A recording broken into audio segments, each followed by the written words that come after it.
Kejriwal అరెస్టుపై rice avenue కోర్టులో విచారణ కొనసాగుతోంది. కేజ్రీవాల్ తరపున అభిషేక్ మను సింఘ్వి వాదనలు వినిపిస్తున్నారు. కస్టోడియల్ ఇంటరాగేషన్ ఎందుకని ప్రశ్నించారు. కేజ్రీవాల్ ను అరెస్ట్ చేయాల్సిన అవసరం లేదని కోర్టుకు వివరించారు. అప్రూవర్స్ గా మారిన వారిని నమ్మాల్సిన అవసరం లేదని, వారికి క్రెడిబిలిటీ లేదన్నారు. కేజ్రీవాల్ కు వ్యతిరేకంగా ఆధారాలుంటే కస్టడీ ఎందుకని ప్రశ్నించారు ఆయన తరపు న్యాయవాదులు. ఇదే అంశంపై మరింత సమాచారం మా ప్రతినిధి గోపి అందిస్తారు. Gopi, Delhi liquor scam money laundering కేసులో కేజ్రీవాల్ అరెస్ట్ పైన రౌజ్ అవెన్యూ కోర్టులో సుదీర్ఘ విచారణ జరుగుతోంది. గంటన్నరకు పైగా ప్రస్తుతం ఈ కేసులో వాదనలు కొనసాగుతున్నాయి. మొదట ఎన్ఫోర్స్మెంట్ డైరెక్టరేట్ తరపున అడిషనల్ సొలిసిటర్ జనరల్ ఎస్వి రాజు వాదనలు వినిపించారు. కేజ్రీవాల్ ఈ లిక్కర్ స్కామ్ మనీ లాండరింగ్ కేసుకు సంబంధించిన కీలక సూత్రధారి, ఆయన ఇన్వాల్వ్మెంట్ ఈ కేసులో ఖచ్చితంగా ఉంది. దానికి సంబంధించిన ఆధారాలన్నీ కూడా మా వద్ద ఉన్నాయి. ఇటు కేజ్రీవాల్కి అత్యంత సన్నిహితుడిగా ఉన్న విజయ్ నాయర్ కంపెనీ నుంచి కూడా అనేక ఆధారాలు సేకరించాం.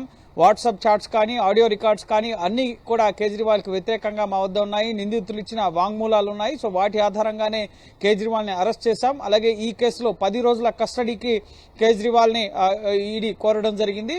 సో రిమాండ్ రిపోర్ట్ 28 పేజీల రిమాండ్ రిపోర్ట్ను కూడా కోర్టుకు సబ్మిట్ చేశారు. కేజ్రీవాల్ని అరెస్ట్ చేయడానికి గల కారణాలేంటి, నిందితులు ఇచ్చిన స్టేట్మెంట్స్ ఏంటి, ఈ కేసులో కేజ్రీవాల్ పాత్ర ఏంటి అన్న అంశాలకు సంబంధించి ప్రాథమిక ఆధారాలని ఈడీ రౌజ్ అవెన్యూ కోర్టుకు సమర్పించడం జరిగింది. ఫర్దర్ ఇన్వెస్టిగేషన్ కోసం 10 రోజుల కస్టడీకి కోరడం జరిగింది. ఈ కేసులో కోట్లాది రూపాయల ముడుపులు, ముఖ్యంగా 100 కోట్ల ముడుపులు సౌత్ గ్రూప్ నుంచి ఆమ్ ఆద్మీ పార్టీకి అందాయి. అలాగే 45 కోట్ల రూపాయలని హవాలా మార్గంలో గోవాకు తరలించారు. గోవా అసెంబ్లీ ఎలక్షన్స్ లో వాటిని వినియోగించారు. అలాగే లక్షల రూపాయలు లంచాలుగా కూడా ఇవ్వడం జరిగింది. ఈ కేసులో నిందితులు ఇచ్చిన స్టేట్మెంట్స్ ఆధారంగానే ముఖ్యంగా కేజ్రీవాల్ కి ఈ కేసులో ఆయన ఇన్వాల్వ్మెంట్ ఉంది. అలాగే బీఆర్ఎస్ ఎమ్మెల్సీ కవితతో కూడా కేజ్రీవాల్ చర్చ జరిపారు. లిక్కర్ పాలసీ రూపకల్పనకు సంబంధించి కలిసి పనిచేద్దామన్న అంశాన్ని కూడా ఇటు కవిత కూడా కొన్ని స్టేట్మెంట్స్ ఇచ్చింది అని చెప్పి ఎన్ఫోర్స్మెంట్ డైరెక్టరేట్ తరఫున వాదనలు వినిపిస్తూ కోర్టుకు తెలియపరచడం జరిగింది. సో కీలక సూత్రధారి ఈ కేసులో పాలసీ రూపకల్పనలో కానీ, లిక్కర్ తయారీ కంపెనీలకు అలాగే వ్యాపారులకు అనుకూలంగా పాలసీని రూపొందించినందుకు గాను వారి నుంచి ముడుపులు తీసుకున్నారన్న ఆరోపణలు కూడా ఉన్నాయి. కేవలం 100 కోట్లకు సంబంధించిన అంశం కాదు, ఇంకా వందలాది కోట్లకు సంబంధించిన ఇన్వెస్టిగేషన్ వెలుగులోకి రావాల్సి ఉంది అన్న అంశాన్ని కూడా ఈడీఏ తరపున న్యాయవాది కోర్టుకు వివరించారు. ఆ తర్వాత కేజ్రీవాల్ తరపున సీనియర్ న్యాయవాది అభిషేక్ మను సింఘ్వి కూడా వాదనలు వినిపించడం జరిగింది. ఒకవేళ మీ దగ్గర అన్ని ఆధారాలు ఉంటే మళ్ళీ ఎందుకు కస్టడీ కోరుతున్నారు, ఇప్పటికే కేజ్రీవాల్కి వ్యతిరేకంగా ఆధారాలు ఉన్నాయంటున్నారు. సో మీ దగ్గర ఆధారాలు ఉన్నప్పుడు ఇప్పుడు మళ్ళీ ఎందుకు కస్టడీ కోరుతున్నారని చెప్పి వాదనలు వినిపించారు. అసలు అరెస్ట్ చేయాల్సిన అవసరమే లేదు, కేజ్రీవాల్ దర్యాప్తుకి సహకరిస్తారు, ఆయన ఎటు పారిపోయే వ్యక్తి కూడా కాదు. సో ఎందుకు అరెస్ట్ చేయాల్సి వచ్చింది, చట్టవిరుద్ధంగా అరెస్ట్ చేశారు, ఎన్నికలకు ముందు లెవెల్ ఫీల్డ్ లేకుండా ఈ అరెస్ట్ అనేది జరిగింది, ప్రజాస్వామ్యాన్ని దృష్టిలో ఉంచుకుని కోర్టు నిర్ణయం తీసుకోవాలని చెప్పి కాసేపటి క్రితమే అభిషేక్ మను సింఘ్వి తన వాదనని ముగించడం జరిగింది. ఎక్కడ నేరుగా ఈ కేసులో కేజ్రీవాల్ ఇన్వాల్వ్మెంట్ లేదు, కేజ్రీవాల్కి నేరుగా డబ్బు ముట్టినట్లుగా ఎక్కడా కూడా లేదు.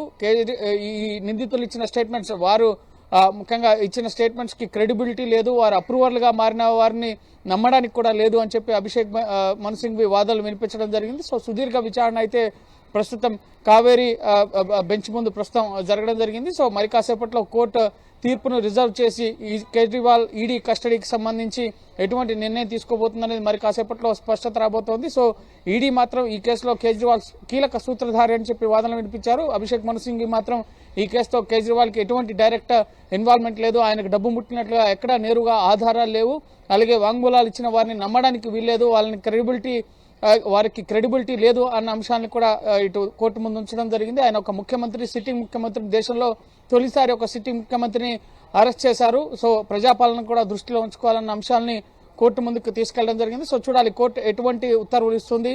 ప్రస్తుతం అయితే సుదీర్ఘ విచారణ అయితే రౌజ్ అవెన్యూ కోర్టులో జరుగుతోంది. ఒక నిమిషం గోపి, మీరు లైన్లో ఉండండి. తన జీవితం దేశం కోసమని ఢిల్లీ సీఎం అరవింద్ కేజ్రీవాల్ అన్నారు. లోపల ఉన్నా బయట ఉన్నా తన జీవితం దేశానికి అంకితమని తెలిపారు. రౌజ్ అవెన్యూ కోర్టులో హాజరుపరిచేందుకు తీసుకెళ్తుండగా వ్యాఖ్యానించారు కేజ్రీవాల్.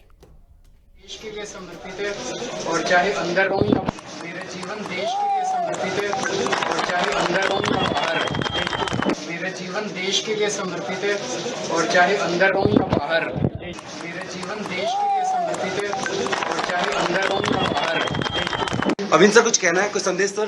मेरा जीवन देश के लिए समर्पित है और चाहे अंदर हो या बाहर, मेरा जीवन देश के लिए समर्पित है और चाहे अंदर हो या बाहर। ఇదే అంశంపై మరింత సమాచారం మా ప్రతినిధి గోపిని అడిగి తెలుసుకుందాం. గోపి, మనం చూసాం కేజ్రీవాల్ వెళ్తుండగా విచారణకు ముందు చేసిన వ్యాఖ్యలు మనం ఎలా అర్థం చేసుకోవచ్చు? అంటే బెయిల్ వచ్చే అవకాశాలు ఎంతవరకు ఉన్నాయి?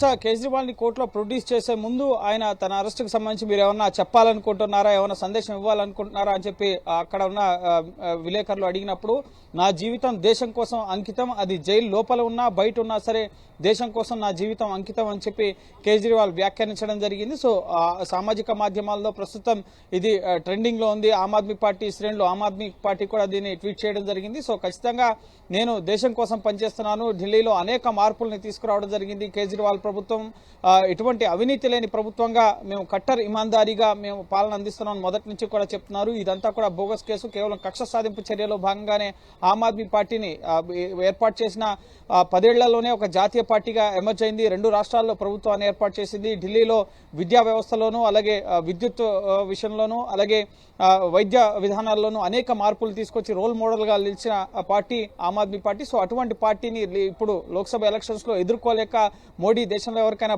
భయపడే వ్యక్తి అయితే కనుక అది ఒక్క కేజ్రీవాల్కే భయపడతారు. సో ఖచ్చితంగా ఈ ఎన్నికల క్షేత్రంలో కేజ్రీవాల్ని లేకుండా చేసేందుకే ఈ అరెస్ట్ అని చెప్పి రాజకీయంగా కూడా ఆమ్ ఆద్మీ పార్టీ విమర్శలు చేస్తుంది. అయితే కేజ్రీవాల్కి వ్యతిరేకంగా తమ వద్ద ఉన్న ఆధారాలని ప్రొడ్యూస్ చేసే ఇప్పుడు ఎన్ఫోర్స్మెంట్ డైరెక్టరేట్ ఈ లిక్కర్ పాలసీ మనీ లాండరింగ్ కేసులో కేజ్రీవాల్ని కస్టడీ కోరుతున్నారు. సో అరెస్ట్ చేయాల్సిన అవసరమే లేదు. ఈ కేసు విచారణకు సంబంధించి నేరుగా ఇన్వాల్వ్మెంట్ లేదు. కేజ్రీవాల్ ఎక్కడా నేరుగా డబ్బులు తీసుకున్నట్లుగా కానీ అతనికి డబ్బులు అందినట్లుగా కానీ ఎక్కడ ఆధారాలు లేవు. కేవలం హవాలా రూపంలో, అలాగే ఇతర నిందితులు ఇచ్చిన స్టేట్మెంట్స్ ద్వారా, వాట్సాప్ చాట్స్ ద్వారా, అలాగే ఇతరులు నమ్మదగిన వ్యక్తులు కాని వారు, వాళ్ళ క్రెడిబిలిటీ లేని వ్యక్తులు ఇచ్చిన స్టేట్మెంట్స్ ఆధారంగా చేసుకుని ఎట్లా సీఎంని అరెస్ట్ చేస్తారు, సిట్టింగ్ సీఎంని అరెస్ట్ చేస్తారని చెప్పి వాదనలు వినిపించడం జరిగింది. సో చూడాలి ఈడీ వాదనని రౌజ్ అవెన్యూ కోర్టు పరిగణలోకి తీసుకుంటుందా, లేక ప్రజాస్వామ్యాన్ని దృష్టిలో ఉంచుకుని నెక్స్ట్ ఎలక్షన్స్ రాబోతున్నాయి, సో ఈడీ రిమాండ్ రిపోర్ట్ని మేము వ్యతిరేకిస్తున్నాం అన్న ఇటు అభిషేక్ మను సింఘ్వి కేజ్రీవాల్ తరపు న్యాయవాది వాదనను పరిగణలోకి తీసుకుంటుందా అనేది మనం వేచి చూడాల్సి ఉంటుంది. సో కావేరీ బవేజా మరి కాసేపట్లో కేజ్రీవాల్ అరెస్టుకు సంబంధించిన అంశంపైన ఉత్తర్వులను వెలువరించబోతోంది. 10 రోజుల కస్టడీ అడిగారు. సో కస్టడీకి అనుమతిస్తారు, ఒకవేళ ఎన్ని రోజులు అనుమతిస్తారు కస్టడీకి, ఒకవేళ ఓకే అంటే కనుక సో మరి కాసేపట్లో స్పష్టత రాబోతోంది. ఒకవేళ కస్టడీకి ఇస్తే కనుక కేజ్రీవాల్ ప్రస్తుతం కవిత ఎక్కడైతే ప్రవర్తన్ భవన్లో ఈడీ కస్టడీలో ఉన్నారో అదే కార్యాలయంలో కేజ్రీవాల్ కూడా కస్టడీని ఎదుర్కోవాల్సి ఉంటుంది. Right, thank you Gopi. Delhi liquor కేసులో సీఎం కేజ్రీవాల్ ను అరెస్ట్ చేయడంతో దేశమంతటా అలజడి మొదలైంది. 2021లో ఢిల్లీ ప్రభుత్వం ప్రవేశపెట్టిన కొత్త లిక్కర్ పాలసీలో అవకతవకలు జరిగాయనే ఆరోపణలు ఉన్నాయి. ఢిల్లీ ప్రభుత్వం లిక్కర్ పాలసీని మార్చివేసి కొత్త లిక్కర్ పాలసీ తీసుకొచ్చింది. ఈ కొత్త లిక్కర్ పాలసీ కాస్త స్కామ్ వైపుకు దారితీస్తుందనే ఆరోపణలతో పలువురు రాజకీయ నేతలు అరెస్ట్ అయ్యారు. ఢిల్లీలో రీటైల్ మద్యం దుకాణాలను ప్రైవేటు వ్యక్తులకు అప్పచెప్పాలని ఢిల్లీ ప్రభుత్వం నిర్ణయించింది. ఇందుకోసం ఫిబ్రవరి 2021లో మంత్రులతో ఆమ్ ఆద్మీ ప్రభుత్వం ఒక కమిటీని ఏర్పాటు చేసింది. అప్పటి మంత్రుల కమిటీ నెల రోజుల్లో రిపోర్ట్ ఇచ్చింది. మార్చి 2021లో మంత్రుల కమిటీ సిఫారసును ఢిల్లీ కేబినెట్ ఓకే చేసింది. ఢిల్లీలో మద్యం అమ్మకాలు ప్రైవేటు వ్యక్తులకు అప్పగించాలని ప్రభుత్వం నిర్ణయం తీసుకుంది. ప్రైవేటు వ్యక్తులకు మద్యం షాపులు కేటాయించడం ద్వారా ప్రభుత్వ ఆదాయం 9,500 కోట్లు పెరుగుతుందని ఢిల్లీ ప్రభుత్వం ప్రకటించింది. ఇక ఢిల్లీ కేబినెట్ ఓకే చేసిన కొత్త లిక్కర్ పాలసీని ఢిల్లీ ఎల్జీకి పంపించింది ప్రభుత్వం. దాదాపు 4 నెలలు పెండింగ్ పెట్టిన తర్వాత 2021 నవంబర్లో కొత్త పాలసీకి ఓకే చెప్పారు ఢిల్లీ లెఫ్టినెంట్ గవర్నర్. కొత్తగా ఏర్పాటు చేయబోయే మద్యం దుకాణాలకు ఢిల్లీ డెవలప్మెంట్ అథారిటీతో పాటు ఢిల్లీ మున్సిపల్ కార్పొరేషన్ అనుమతి తప్పనిసరిని లెఫ్టినెంట్ గవర్నర్ మెలికిపెట్టారు. కొత్త ఎక్సైజ్ పాలసీకి అనుగుణంగా ఢిల్లీలో 849 మద్యం దుకాణాలు తెరుచుకున్నాయి. కొత్త లిక్కర్ పాలసీ ద్వారా ధరల విషయంలో ప్రైవేటు వ్యాపారులు స్వేచ్ఛగా వ్యవహరించే అవకాశం ఉంటుంది. తెల్లవారుజామున 3 గంటల వరకు షాపులు తెరిచి ఉంచేందుకు వీలు కల్పించింది కొత్త లిక్కర్ పాలసీ. కొత్త చీఫ్ సెక్రటరీ రాకతో లిక్కర్ స్కామ్ వెలుగులోకి వచ్చింది. 2022 ఏప్రిల్లో నరేష్ కుమార్ ఢిల్లీ చీఫ్ సెక్రటరీగా నియమితులయ్యారు. ఉద్యోగంలో చేరగానే లిక్కర్ పాలసీని క్షుణ్ణంగా స్టడీ చేసిన నరేష్ కుమార్ లిక్కర్ పాలసీ రూపకల్పనలోనే అవకతవకలు జరిగాయని చీఫ్ సెక్రటరీ గుర్తించారు. మద్యం దుకాణాల కేటాయింపుల్లోనూ తప్పులు జరిగినట్టు చీఫ్ సెక్రటరీ తెలిపారు. కొత్త లిక్కర్ పాలసీ ద్వారా ప్రైవేటు వ్యక్తులకు లబ్ధి చేకూరేలా విధానపరమైన మార్పులు చేసినట్టు ఢిల్లీ సీఎస్ నివేదికలో పేర్కొన్నారు. ఢిల్లీ చీఫ్ సెక్రటరీ ఇచ్చిన నివేదిక ఆధారంగా లెఫ్టినెంట్ గవర్నర్ అదే ఏడాది జులైలో సీబీఐ విచారణకు ఆదేశించారు. ఓవైపు చీఫ్ సెక్రటరీ నివేదిక రూపొందిస్తున్న టైంలోనే లిక్కర్ పాలసీని రద్దు చేస్తున్నట్టు ఢిల్లీ ప్రభుత్వం ప్రకటించింది. ఇక మద్యం దుకాణాల కేటాయింపులో భారీగా అవకతవకలు జరిగినట్టు ఆరోపణలు బయటకొచ్చాయి. మద్యం పాలసీలో మార్పులు చేస్తూ అప్పటి ఢిల్లీ ఉప ముఖ్యమంత్రి సిసోడియా ప్రభుత్వానికి 145 కోట్ల రూపాయల నష్టం చేశారని ఆరోపణలు వినిపించాయి. మద్యం వ్యాపారులు ప్రభుత్వానికి కట్టాల్సిన 145 కోట్ల రూపాయలను కోవిడ్ పేరుతో ఏకపక్షంగా ప్రభుత్వం మాఫీ చేసింది. ప్రతి బీర్ కేసుకు ప్రభుత్వానికి చెల్లించాల్సిన ఇంపోర్ట్ డ్యూటీని ప్రభుత్వం మాఫీ చేసింది. L1 కేటగిరీ లైసెన్సుల జారీలో లంచాలు తీసుకుని పర్మిషన్స్ ఇచ్చారనే ఆరోపణలు ఉన్నాయి. ఇక మాజీ ఢిల్లీ డిప్యూటీ సీఎం సిసోడియా అనుచరుడు దినేష్ అరోరా కంపెనీకి ఒక మద్యం వ్యాపారి ₹1 కోటి తరలించినట్లుగా సీబీఐ గుర్తించింది. రిటైల్ వెండర్లకు క్రెడిట్ నోట్లు జారీ చేయడం ద్వారా లంచాలు ఇచ్చినట్టు సీబీఐలో నిర్ధారించింది. మనీష్ సిసోడియా అనుచరులు దినేష్ అరోరా, అమిత్ అరోరా, అర్జున్ పాండేలు ఈ కుంభకోణంలో కీలక పాత్రను పోషించినట్టుగా అధికారులు గుర్తించారు.